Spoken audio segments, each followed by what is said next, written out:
Hello students, कैसे हैं आप लोग। होप आप सब अच्छा कर रहे होंगे। तो हम लारावेल की सीरीज में आज जानेंगे कि लारावेल को चलाने के लिए रिक्वायर्ड सॉफ्टवेयर क्या क्या है। ठीक है। जब भी हम लारावेल का प्रोजेक्ट बनाते हैं तो हमें कौन कौन से सॉफ्टवेयर की रिक्वायरमेंट होती है जो कि हमारे सिस्टम में इंस्टॉल्ड होने चाहिए। तो उसके लिए हम लोग यहाँ पे सबसे पहले देखते हैं कि कौन कौन से हमें सॉफ्टवेयर की रिक्वायरमेंट है। जब भी आप लारावेल को अपने सिस्टम में यूज कर रहे होंगे तो सबसे पहले आपको चाहिए यहाँ पर एक कोड एडिटर। ठीक है। क्या चाहिए? कोड एडिटर चाहिए। तो मेरे हिसाब से यहाँ पर जो बेस्ट कोड एडिटर है वो है आपका वी एस कोड। ठीक है। इसको आप जो है इंटरनेट से डाउनलोड कर लेंगे। तो इंटरनेट से आप कैसे डाउनलोड करेंगे? आपने जो है यहाँ पे इंटरनेट पे सर्च करना है विजुअल स्टूडियो कोड। ठीक है। ऐसा आप इसको सर्च करेंगे तो आप देखेंगे आपके सामने ये आ गया विजुअल स्टूडियो कोड। इस पर आप क्लिक करेंगे। इस पे क्लिक करने के बाद यहाँ पर है आपके पास डाउनलोड फॉर विंडोज़। अगर आप विंडोज़ के साथ काम कर रहे हैं तो आपको डाउनलोड फॉर विंडोज़ पे क्लिक करना है, और अगर आपके पास कोई दूसरा प्लेटफॉर्म है तो आप यहाँ पे क्लिक करके उसको भी आप इंस्टॉल कर सकते हैं। तो ये सबसे पहले आप इसको डाउनलोड करें और अपने अपने सिस्टम में जो इंस्टॉल कर लें।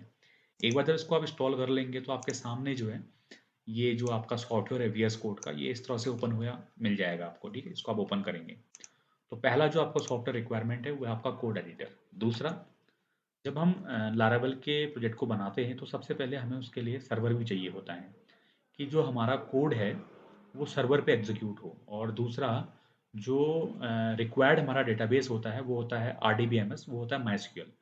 तो लारावेल के जितना भी आपका डेटाबेस बनता है, जो भी आपका डेटा स्टोर होता है, वो मेनली प्रेफर्ड होता है माई एस क्यू एल के अंदर होने को। और भी सारे आपके जो हैं सॉफ्टवेयर हैं, लेकिन माई एस क्यू एल जो है इसका मोस्ट प्रेफर्ड है। ठीक है। तो इसके लिए हमें यहाँ पर जो है एक सर्वर चाहिए जो कि हम लोग यूज करेंगे जैम। तो इसको भी आप इंटरनेट से जो है डाउनलोड कर सकते हैं। तो इसके लिए आप यहाँ पे जैम्प लिखें और एंटर करके आप जैम्प को ढूंढें तो देखिए XAMPP installer and download for Apache friends करके यहाँ पे आ रहा है।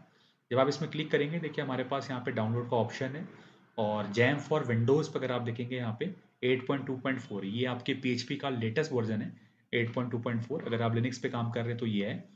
और अगर आप कोई दूसरे ऑपरेटिंग सिस्टम पे काम कर रहे हैं तो उसके लिए आप, जैसे मैक है आपका, उसके लिए आप इसको इस्तेमाल कर सकते हैं।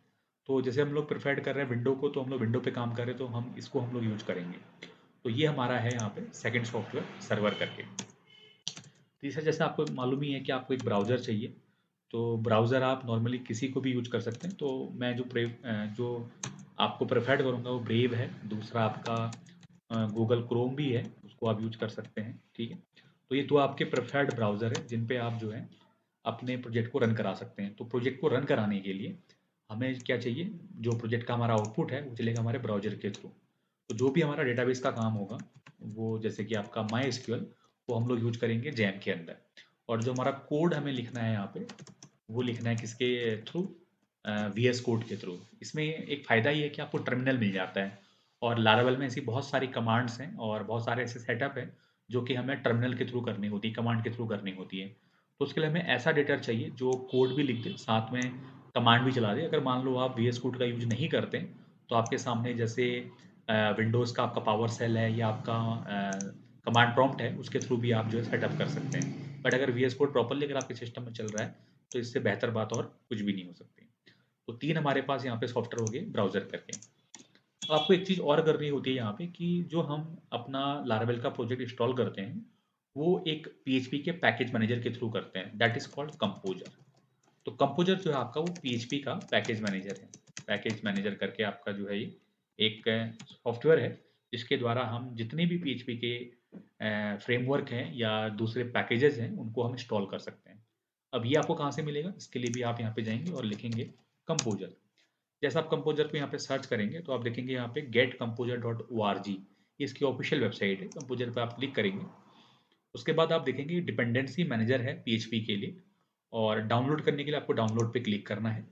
और उसके बाद अगर आप यहाँ देखें लिखा हुआ आ रहा है download and run composer setup dot E, आप इस पर क्लिक करेंगे और इसको आप इंस्टॉल कर लेंगे।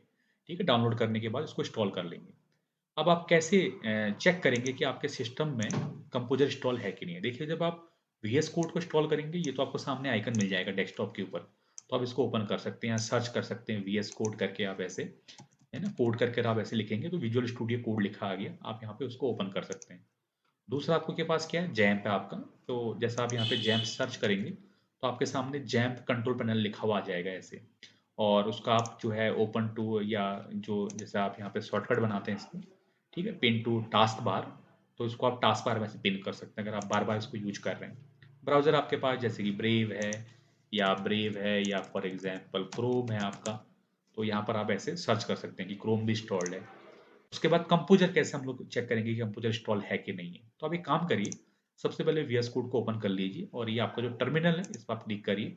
न्यू टर्मिनल पे आप यहाँ पे क्लिक करेंगे और आपके सामने ऐसे स्क्रीन आएगा। आप जो डिबग कंसोल है उसको आप थोड़ा सा ऐसा साइड कर सकते हैं और यहाँ पे जाके देखो मैंने क्या किया है, डेस्कटॉप पे फोल्डर बनाया है लर्न करके, डेस्कटॉप पे फोल्डर बना रखा है मैंने लर्न करके। तो आप ऐसे ही फोल्डर को ओपन कर सकते हैं यहाँ पे। तो मैंने क्या कर दिया है, यहाँ पे फोल्डर को ओपन करके रखा हुआ है यहाँ पे, ठीक, ये मैंने ओपन करके रखा हुआ है लर्न करके। इसी के अंदर हम अपने दूसरे जो प्रोजेक्ट है उसको हम लोग बनाएंगे। तो आप लर्न पे अगर आप आएंगे और यहाँ पे लिखेंगे ऐसे कंपोजर और एंटर करेंगे, तो आप देख पाएंगे कि ऐसा आपके सामने ना कंपोजर लिखा हुआ आएगा और सामने आपके कंपोजर का वर्जन दिखाई दे रहा है 2.3.10 करके, और कुछ ऐसी कमांड्स आपको दी जा रही हैं।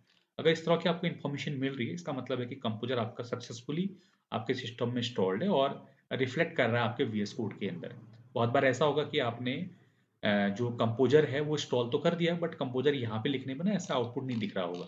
तब आप क्या कर सकते हैं, एक बार वीएस कोड को बंद कर सकते हैं और दोबारा आप कंपोजर को इंस्टॉल कर सकते हैं। सॉरी, मतलब कंपोजर लिख के फिर से आप ये कमांड, ये जो आउटपुट है उसको देख सकते हैं। दूसरा इसमें आप ये कर सकते हैं कि जब भी आप कंपोजर को इंस्टॉल कर रहे हो तब वहाँ पर एक ऐड टू पाथ करके ऑप्शन आता है। अगर वहाँ पर ये ऑप्शन आता है तो उसको आप चेक करिए और ये आपके पूरे सिस्टम में ग्लोबली इंस्टॉल्ड होना चाहिए, है ना, टू द पाथ। तो इस तरह से जो है हमारे सामने ये रिक्वायर्ड सॉफ्टवेयर होते हैं जो हमें लारावेल के प्रोजेक्ट को बनाते वक्त या फिर लारावेल को यूज करते वक्त चाहिए होते हैं। तो सबसे पहले हमें इनकी जानकारी होनी चाहिए, कैसे इंस्टॉल करना है, कहाँ से डाउनलोड करना है, कैसे इंस्टॉल करना है, और इंस्टॉल प्रॉपर्ली हमारे सिस्टम में हो गए कि नहीं हो गए ये हमें देखना है। ठीक है, और आशा करते हैं कि आपकी बात समझ में आई होगी। मिलते हैं नेक्स्ट वीडियो। Thank you.